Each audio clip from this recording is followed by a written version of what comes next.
मनुष्यों और पशु पक्षियों की तुलना करते हुए शास्त्रकार ने लिखा है, ज्ञानम ही तेषांधिको विशेषा, अर्थात आहार विहार, भय निद्रा, कामेच्छा की दृष्टि में मनुष्य और पशु में कोई भी विशेष अंतर नहीं पाया जाता, पर मनुष्य में कुछ विशेषताएं इन प्राणियों से भिन्न हैं। उसकी रहन सहन की रुचि, उचित अनुचित का भय, भाषा भाव आदि कितनी ही विशेषताएं ये सोचने को विवश करती हैं कि मनुष्य इस सृष्टि का श्रेष्ठ प्राणी है। उसकी रचना किसी उद्देश्य पर आधारित है। जीवन के लिए सबसे आवश्यक बात है कि उसे रुकना नहीं चाहिए। उन्नत होना और आगे बढ़ना जीवन का स्वाभाविक धर्म है। क्यों ना हो, जीवन एक अंतहीन यात्रा है। जो बीज है वो बीज की तरह ही बढ़ेगा, लेकिन उसे पानी और पोषण चाहिए। इसे प्रेरित किया जाना चाहिए और हमेशा प्रोत्साहित किया जाना चाहिए। जीवन को एक सबक के रूप में देखा जा सकता है। जीवन को एक परीक्षण के रूप में देखा जा सकता है। जीवन एक आशीर्वाद के रूप में देखा जा सकता है। इसलिए हमें अपना सर्वश्रेष्ठ देना चाहिए। फिर हमारे परिणामों को प्रस्फुटित होते देख हमारा जीवन आनंद से भर जाता है। संसार की प्रत्येक वस्तु में एक ही आध्यात्मिक प्राण शक्ति परमात्मा विद्यमान है। प्रकृति अपनी संपूर्ण पार्थिव शक्तियों के साथ निश्चित योजना के अनुसार जीवन का निर्माण करती हुई आगे बढ़ती दिखाई देती है। प्रकृति में ना तो आलस्य है, ना ही स्तब्धता। मनुष्य की अंतः प्रकृति भी यही चाहती है कि हम रुके नहीं। हमारा जीवन एक अंतहीन यात्रा है।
अपनी इस अंतहीन यात्रा में हम आ पहुँचे रामेश्वरम के इस पवित्र स्थान पर, जिसे अग्नितीर्थम के नाम से जाना जाता है।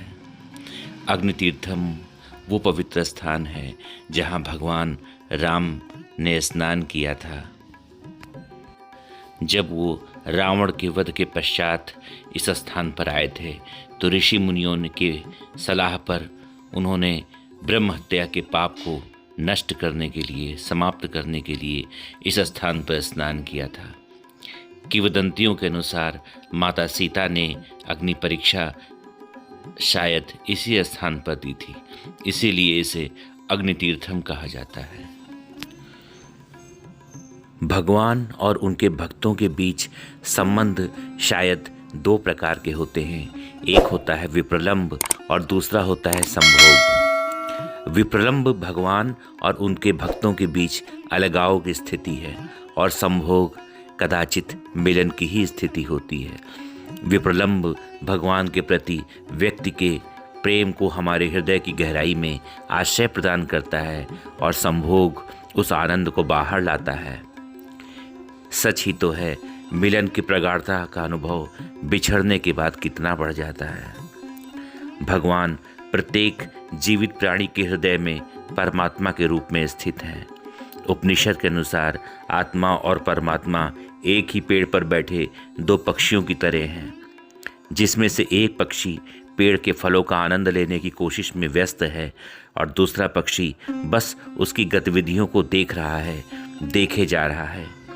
हम चाहे कितने भी पापी और अभागे क्यों न हो जाएं, प्रभु हमें कभी अस्वीकार नहीं करते। भले ही किसी जीव को कीड़े, सरीसृप या पेड़ के शरीर में डाल दिया जाए, फिर भी भगवान प्रेम पूर्वक हमारे साथ ही तो रहते हैं। लेकिन बाहरी अहंकार और सतही मानसिक और शारीरिक सुखों से मोहग्रस्त, आसक्त होने की हमारी अपनी आदतों के कारण हम उस व्यक्ति से जुड़ने की क्षमता खो चुके होते हैं जो सर्वदा हमेशा हमारे सबसे करीब होता है। तीर्थ बड़ा ही सुंदर शब्द है और इसके अपने ही बहुत मायने हैं। तीर्थ दो शब्दों का योग है, तीर और अर्थ।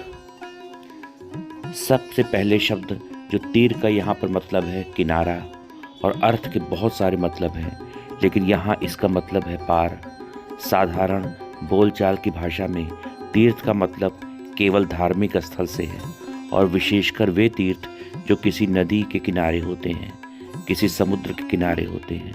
लेकिन आध्यात्मिक जगत में तीर्थ का बड़ा ही गहन अर्थ है।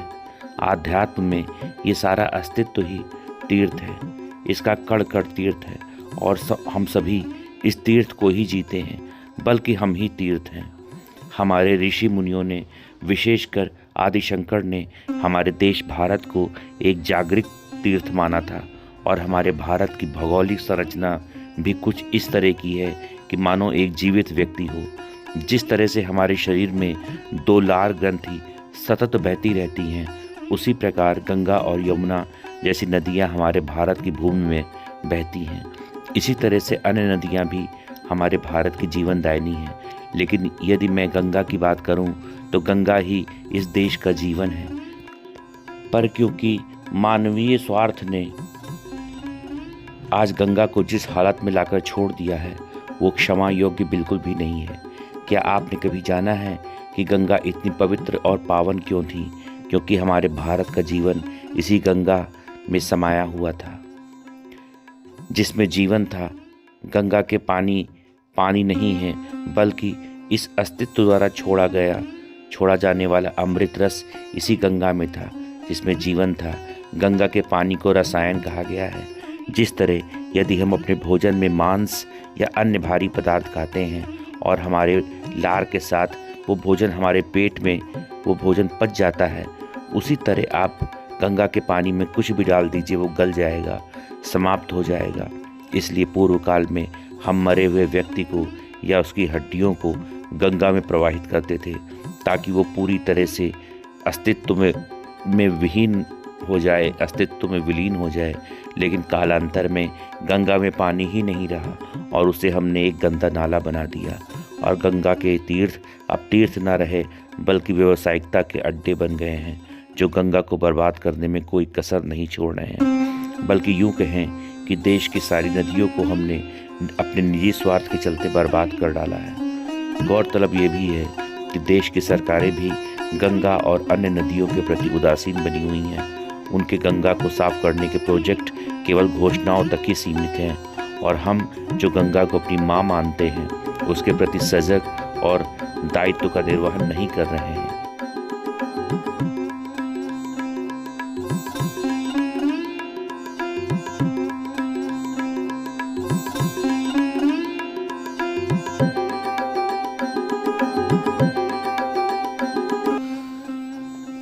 हमारा जीवन एक अंतहीन यात्रा ही तो है।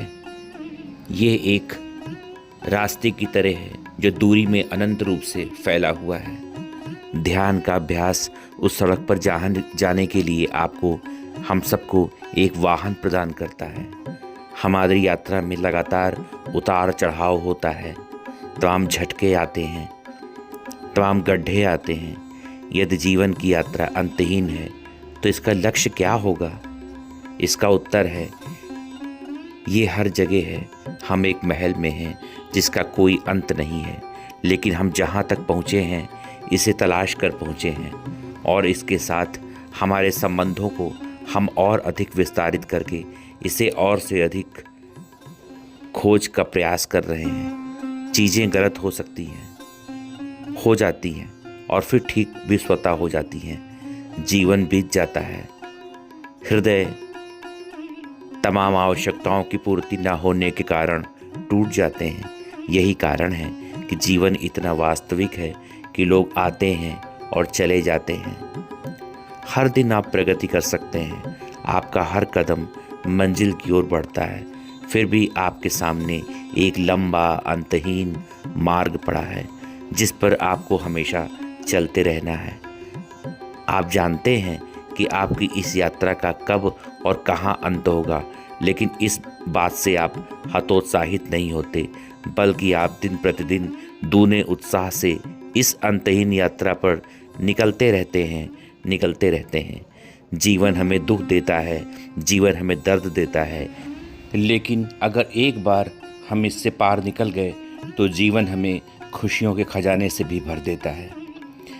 चलने का अर्थ है अपनी शक्तियों का सदुपयोग करना, उन्नति के लिए निरंतर उद्योग करना, विकास की ओर उन्मुख होना और एक ऐसा सुव्यवस्थित जीवन बिताना जिसमें प्राण हो, शक्ति हो और सामंजस्य हो।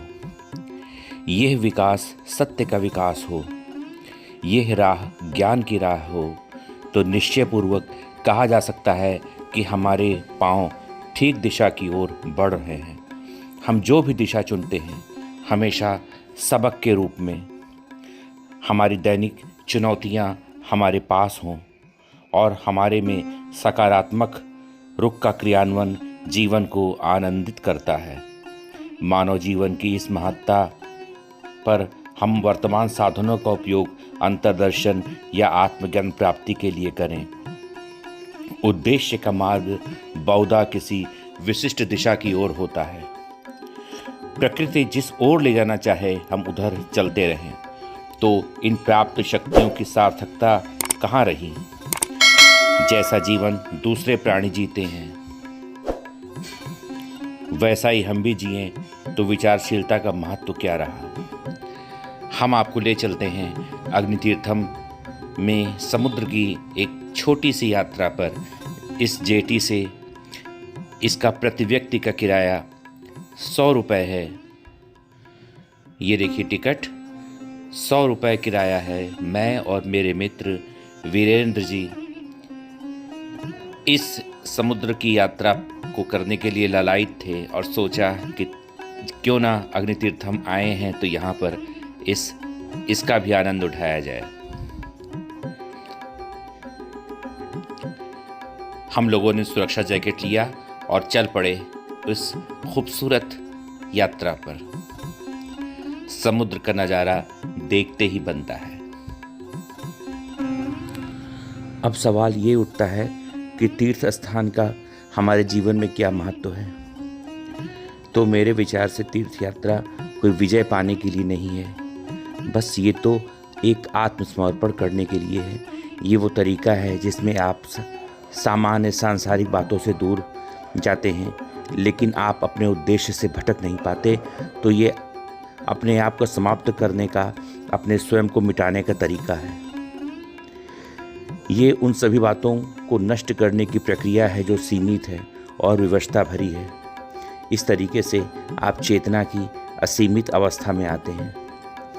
तीर्थ यात्रा का उद्देश्य ही आत्मशमन करना, अर्थात उस भाव को हल्का करना है जो आप अपने आप में स्वयं के रूप में भरे हुए हैं। ये सिर्फ रास्तों पर चलने पहाड़ों की ऊंचाइयों पर चढ़ने और विभिन्न प्रकार की कठिनाइयों को झेलने की प्रक्रिया में कुछ से कुछ नहीं हो जाना ही है। प्राचीन काल में ऐसे स्थानों पर जाने के लिए किसी भी व्यक्ति को शारीरिक, मानसिक और अन्य कई प्रकार की कठिनाइयों से होकर गुजरना पड़ता था, जिसमें वो अभी अपने आप को कुछ समझता हो उससे कम हो जाए। अब तो ये सब बहुत कुछ ज़्यादा आरामदायक हो गया है। अब हम उड़कर, कार चलाकर, ट्रेन से बहुत नज़दीक पहुंच जाते हैं, जिससे हमें उस देवस्थान पर चलने के लिए बहुत कम चलन दूरी रह जाती है।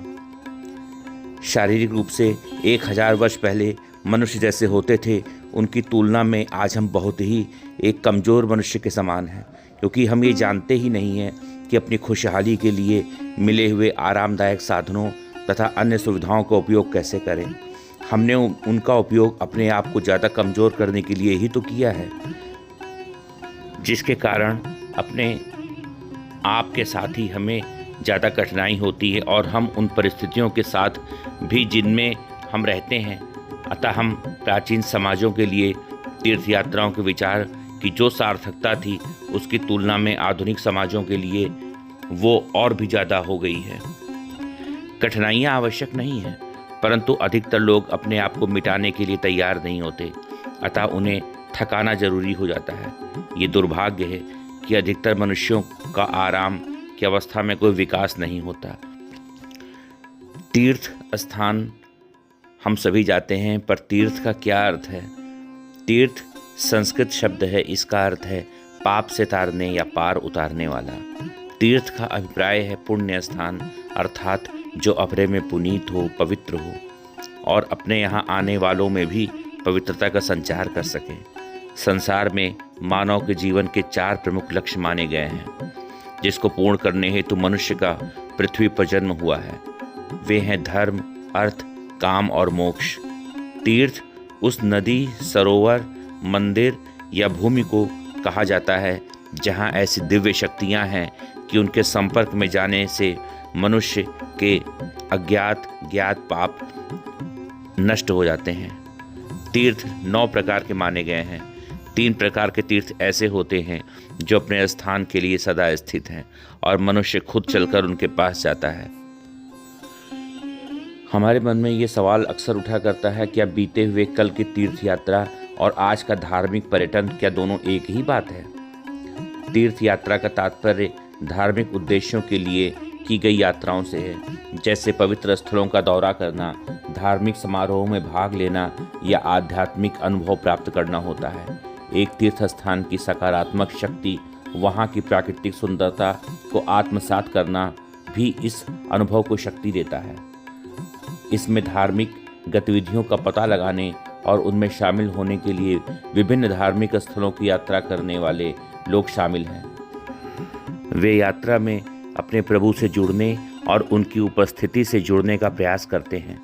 दूसरी ओर किसी धार्मिक स्थान का पर्यटन विशेष रूप से किसी एक धार्मिक स्थल या पूजा स्थल पर जाने वाले पर केंद्रित होता है। वे लोग कुछ खोज या अनुभव करने जाते हैं, लेकिन शायद उनकी गंभीरता और उद्देश्य से प्रधानता पर्यटन ही होता है। अगर प्रभु दर्शन या अनुभव हो जाए तो उत्तम, अन्यथा एक नई जगह का पर्यटन तो हुआ ही। मुख्य अंतर दोनों अवधारणाओं के दायरे और इरादे में निहित है। तीर्थ यात्रा में संबंधित गतिविधियों की एक विस्तृत श्रृंखला शामिल है, जिसमें पवित्र स्थलों की तीर्थ यात्रा, धार्मिक त्योहारों में भाग लेना या व्यक्तिगत आध्यात्मिक विकास की तलाश शामिल है। इसमें कई धार्मिक स्थलों का दौरा करना, विभिन्न आस्था परंपराओं की खोज करना या विभिन्न धार्मिक प्रथाओं में शामिल होना शामिल हो सकता है। पर्यटन में धार्मिक आस्था के साथ साथ उस स्थान की बाह्य सुंदरता, संस्कृति, सुविधा और भोजन और सुख सुविधा पर ज़्यादा ध्यान रहता है। संक्षेप में धार्मिक पर्यटन में धार्मिक स्थान का पर्यटन अधिक विशिष्ट है। तीर्थ यात्रा में धार्मिक स्थल की शक्ति, वहाँ की धार्मिक प्रक्रिया और अनुभव को आत्मसात करना ज़्यादा आवश्यक माना जाता है।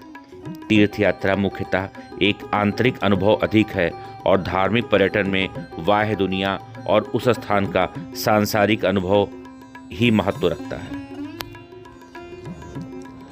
तीर्थ वो स्थान होता है जहाँ पर बैठकर किसी जीवात्मा ने अपना उद्धार किया हो, अर्थात वो रथ जिस पर सवार होकर सही निशाने पर तीर लगाया गया हो। और वो रथ है हमारा शरीर, और जिससे निशाना साधा या लगाया जाता है वो शरीर के अंदर की सूरती है जो रमी हुई है। उस महान जीवात्मा ने शरीर से अलग होकर असली वहाँ जाकर उसका मूल था उस धाम में चली गई, अर्थात जहाँ से बिछड़ी थी वहीं चली गई। उसे कहते हैं असली धाम।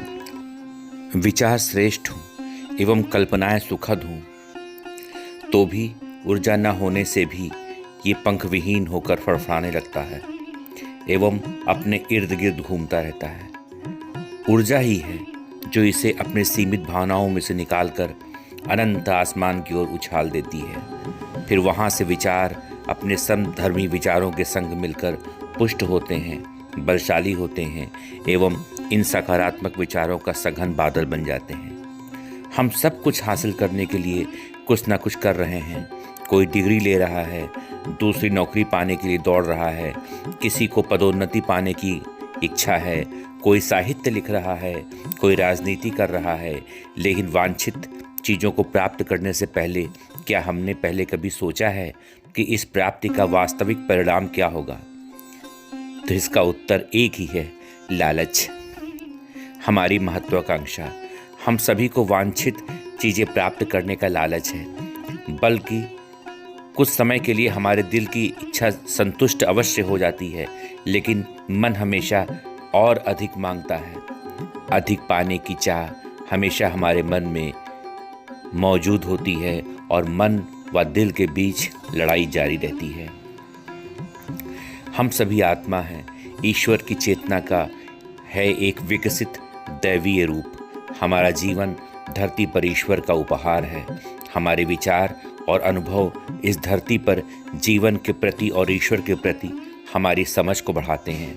हमारी यही समझ जीवन में दिव्य प्रेम, आंतरिक शांति, खुशी और सभी अर्थों के लिए अधिक अर्थपूर्ण अस्तित्व पाने की दिशा में एक अनोखा मार्ग प्रदान करती है और हमें जीवन के भीतर भगवान की तलाश करने के लिए प्रेरित करती है।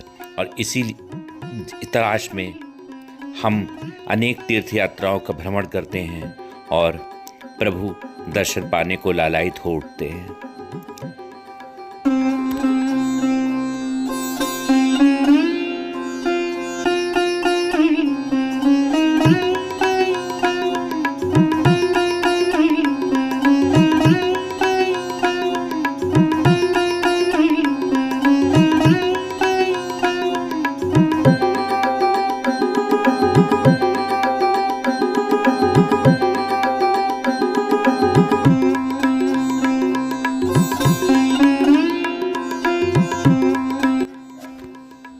भारत एक धर्मपरायण देश है।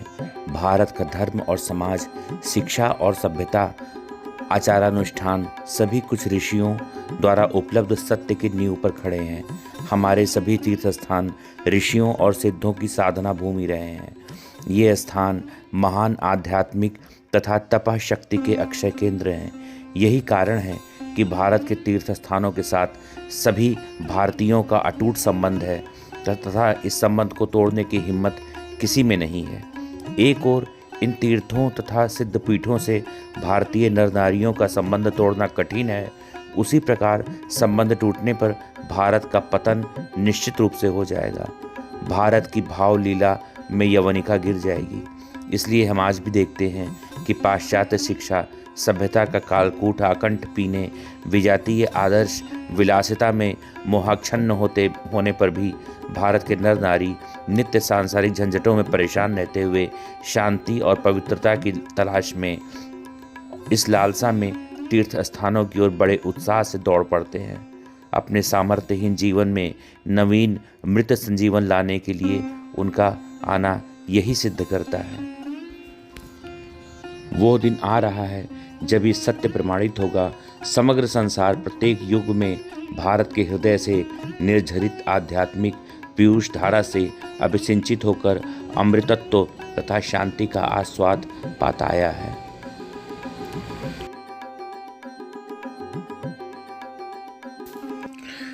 सकारात्मक विचार जीवन का आधारभूत मर्म है। इस मर्म में अनेक तथ्य सन्निहित हैं, जिनके प्रकटीकरण से जीवन सुरभित, सुगंधित एवं सौंदर्य से अभिमंडित हो जाता है। सकारात्मक विचार सौंदर्य का प्रतीक एवं पर्याय बन जाता है। सकारात्मक विचार जीवन को एक नया आधार प्रदान करने के साथ बहुआयामी विकास की राह खोलता है। इससे मन प्रकाशित हो उठता है और प्रकाशित मन के अंदर शंका, संदेह, भ्रम आदि की कोई गुंजाइश नहीं रहती है। मनुष्य जीवन में जो अधिकार एवं विशेषताएं प्राप्त हैं, वो किसी विशेष प्रयोजन के लिए हैं। इतनी सहूलियत अन्य प्राणियों को नहीं मिली। एकमात्र मनुष्य ही ऐसा प्राणी है जिसको सुंदर शरीर, विचार, विवेक, भाषा आदि के बहुमूल्य उपहार मिले हैं। इनकी सार्थकता तब है जब मनुष्य इनका सही उपयोग कर ले। मनुष्य देह जैसे अलभ्य अवसर प्राप्त करने पर भी यदि हम अपने परमार्थिक लक्ष्य को पूरा नहीं करते तो अन्य प्राणियों की कोटि का ही हमको समझा जाएगा। जन्म जन्मांतरों की थकान मिटाने के लिए ये एक बहुमूल्य अवसर है जब मनुष्य अपने प्राप्त ज्ञान और साधनों का उपभोग कर ईश्वर प्राप्ति की चरम शांतिदायिनी स्थिति को प्राप्त कर सकता है। जीवन के पिछले अनुभवों से समझा जा सकता है, लेकिन ये आगे रहने के लिए इसे सही तरीके से जीना हम सबको आना चाहिए। चलते रहना, क्रियाशील बने रहना सृष्टि का सनातन नियम है। जहाँ रुके वही मौत है, वहीं जड़ता है। चलना जीवन का प्रतीक है और रुक जाना ही मृत्यु है। और इस समुद्र की यात्रा के पश्चात, समुद्र की सैर के पश्चात हम पुनः वापस अपने उसी स्थान पर आ गए। ये देखिए, जल के अंदर, समुद्र के पानी के अंदर ये जो दो पत्थर पड़े हैं, एक शिवलिंग की आकृति का है और एक गणेश जी की आकृति का। देवताओं का महात्म्य और करुणा घनीभूत होकर यहाँ मानव त्राण के लिए आविर्भूत हुए हैं। इसीलिए तीर्थ नाम उच्चारण करते ही नर नारी के हृदय एक अनिर्वचनीय विस्मय रस से परिपूरित आनंद के आवेश में अबस हो जाता है, चाहे वो पाश्चात्य विद्याभिमानी हो या विदेशी आदर्श से ओतप्रोत।